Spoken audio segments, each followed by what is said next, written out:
चलो भगवान से कुछ मांगते हैं। ठीक है तो दो 1000 रुपए। 1000 रुपए? समझा नहीं। अरे तुमने ही तो कहा था ना चलो भगवान से कुछ मांगते हैं। हाँ का है तो? अरे तो तुम पति हो ना मेरे, और पति तो भगवान होता है।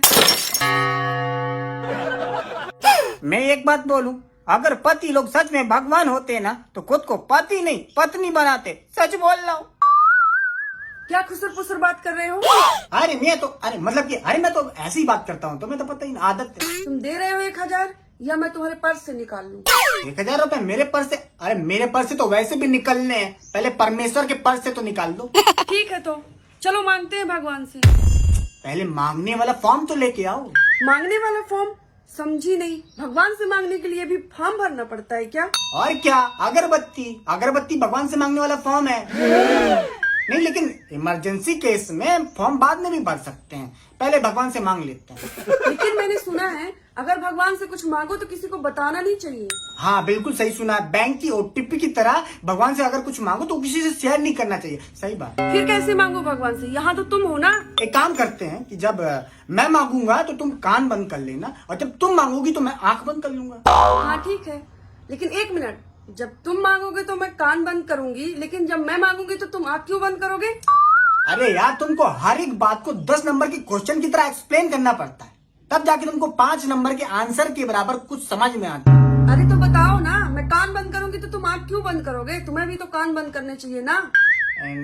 नहीं वह इसलिए कि देखो, तुमको तो पता ही ना कि तुम मुझको जब कोई काम बोलती हो तो मैं एक बार में सुनता हूँ, कभी बताओ। नहीं, एक बार में तो कभी नहीं सुनते, 4-5 बार बोलना पड़ता है कम से तो कम। वही तो बोल रहा हूँ मैं, भगवान से भी तुम एक ही बार मांगोगी ना तो एक बार में तो मुझे तुम्हारी कोई बात सुनाई नहीं देती। बात तो सही है, लेकिन क्या लेकिन? सही बात कह रहा हूँ मैं। अरे लेकिन फिर तुम आंख क्यों बंद करोगे? एक मिनट सोचने दो। देखो, मतलब मैं आंख इसलिए बंद करूंगा क्योंकि मान लो भगवान तुम पे अकेला प्रसन्न हो और तुमको अकेले दर्शन देना चाहे, तो फिर मैं तो एलिजिबल नहीं हूँ ना भगवान को देखने के लिए।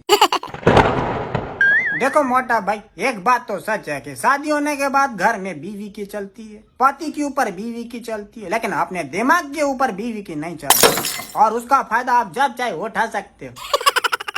ये कुछ समझ में आया कि नहीं? समझ तो गई थोड़ा थोड़ा।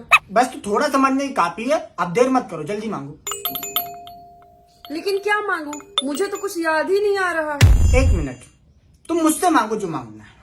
3 साड़ी, 2 सलवार कुर्ती, 1 मिक्सर, 2 सैंडल, और हाँ, साड़ी बनारसी होनी चाहिए। 3 साड़ी, 2 सलवार कुर्ती, 1 मिक्सर, 2 सैंडल, और हाँ, साड़ी बनारसी होनी चाहिए।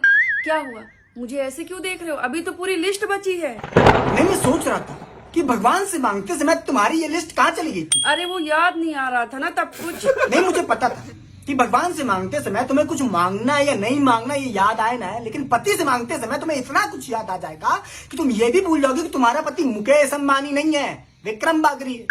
और अब मुझे समझ में आ रहा है कि मुकेश अंबानी क्यों बार बार एशिया का सबसे अमीर आदमी बनने के बाद नीचे आ जाता है।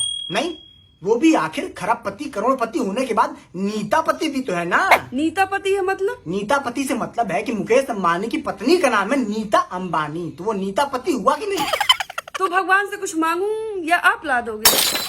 नहीं, मैं सच कह रहा हूँ भाई साहब, कि पति परमेश्वर केवल कहने के लिए होता है, बाकी शादी के बाद पति का हाल ऐसे होता है जैसे टॉम एंड जेरी में टॉम का, ऑगी एंड कॉकरोचेस में ऑगी का, और मोटू पतलू में जॉन द डॉन का।